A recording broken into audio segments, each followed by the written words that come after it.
こんにちは。アメリカ在住翻訳者ランサムハナです。英語の先生と日本語の先生もしています。今日は翻訳者になる方法についてお話ししたいと思います。世の中には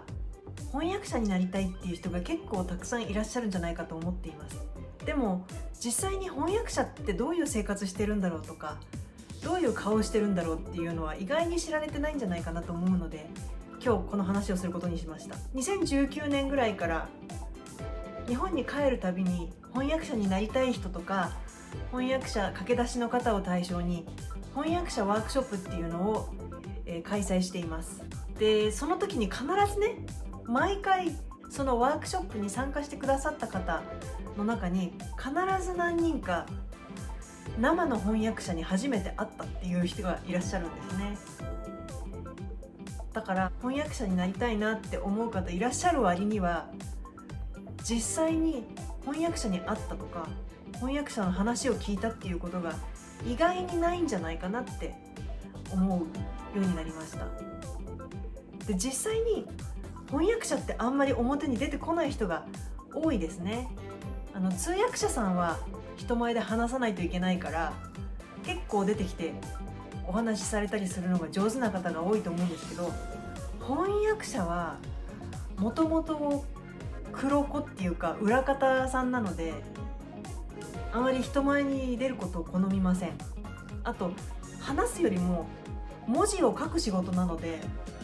人前で話すのが苦手っていう方も結構多いんじゃないかなと思います。私なんか今でこそ、講師業とか書術業をやってみようと思うようになったので、それでこうしてカメラの前で話すようになりましたけど、翻訳専業の時は人前に出て話そうとか全然考えたこともありませんでした。ここまで来るのに実に6年ぐらいかかっています。なので結構他の翻訳者さんも人前に出るのがあまり得意じゃないっていうか、お家でひっそり仕事をしている方が好きっていう方が多いと思いますね。それに翻訳者の方っていつもお家で仕事してるし、あとパソコンを毎日使ってるんですけど、人様の文章を翻訳するのに忙しいので、あんまりSNS とかでも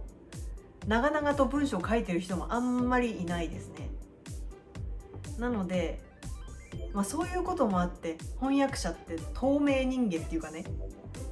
どこにいて何をしてるかわからないっていう印象を持ってる人が多いんじゃないかと思います。なので翻訳者になりたいけど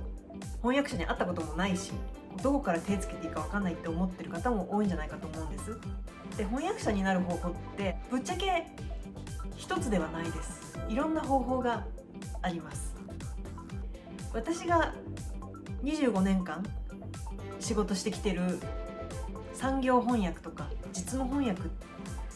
分野は、翻訳って言っても映像翻訳とか、あとは実務翻訳とか文芸翻訳とか、いろんな分野があるんですけど、そういう翻訳の分野の中では一番安定して稼ぎを得ることができる分野っていうふうに言われています。それで私は翻訳業を始めてもう25年になるんですけど、翻訳を始めるに至ったきっかけって本当に人によっていろいろで、私なんかはもともと英語の先生してて、でその後でアメリカの大学院に行って、大学院に行きながら日本語をアメリカ人の学生に教える仕事をしてて、でそこから日本語教師養成講座で知り合った友達が翻訳の仕事を回してくれるようになって、それでやってみたらそっちが面白かったのでそっちにシフトしていったっていう過去があります。でも人によって本当にいろんな方法があって、で私は結構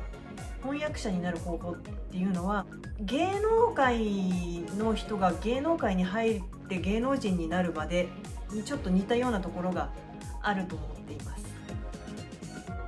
街角でスカウトされてそのままデビューする人もいれば、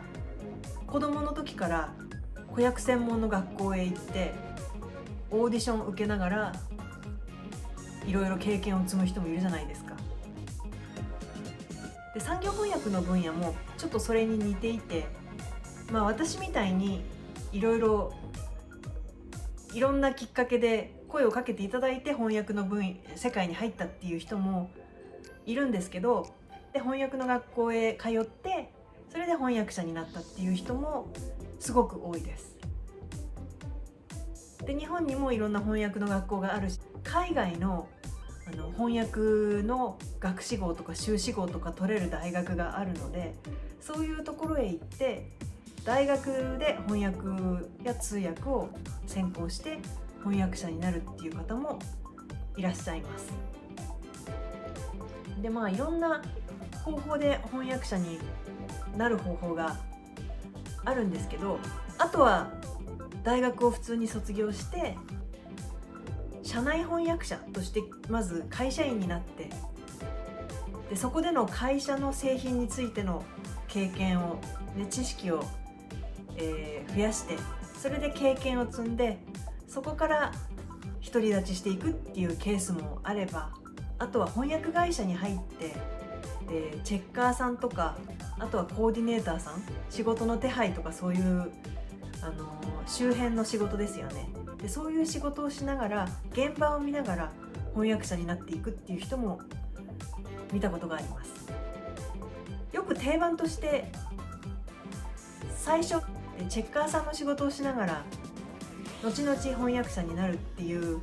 話を聞くことがあるんですけれども、私自身の経験では意外にチェッカーさんから翻訳者になったっていう人は見たことがなくて、チェッカーさんになってる人はもうチェッカーの仕事が好きで一生チェッカーばっかりやってるっていう人で、翻訳者になりたい人は初めから翻訳者になるための訓練を受けて翻訳者になってるっていう人が多いです。で、翻訳学校に行って翻訳の基礎を勉強してっていうのが一番オーソドックスな形で、そして翻訳者になるっていう人が結構多いんじゃないのかなと思っています。ただ翻訳学校に行ったからといって必ず翻訳者になれるかっていうとそうではないですね。翻訳学校に行って翻訳の基礎を身につけて一応翻訳はできるんだけど、でも卒業した後で十分食べていくだけの仕事を取る翻訳者になれるかっていうとその保証はないんですね。なので芸能人が実績を積み重ねて少しずつ上に上がっていくっていうのとすごく似てるんじゃないかなと思うんですね。芸能人の方がよく受けてるオーディションっていうのも翻訳業界にあるトライアルっていう試験に合格すれば翻訳者として登録してもらって仕事するっていうようなこともあるので、すごく似てるなって思っています。なのでこうすればなれるっていう方法は一つっていうのは決まっていないんですけれども、こうすることによって翻訳者になる確率を高めることはできる。それは学校へ行ったりとかですね、あとは同業の人とかと交流して仕事の取り方とか、あと単価の交渉の仕方とかそういうのを教えてもらいながら一つ一つ経験を積み重ねて一人前になっていくっていうケースが多いように思います。少しでも参考にしていただけたら嬉しいです。チャンネル登録もよろしくお願いします。Thank you for watching. I'll see you next time.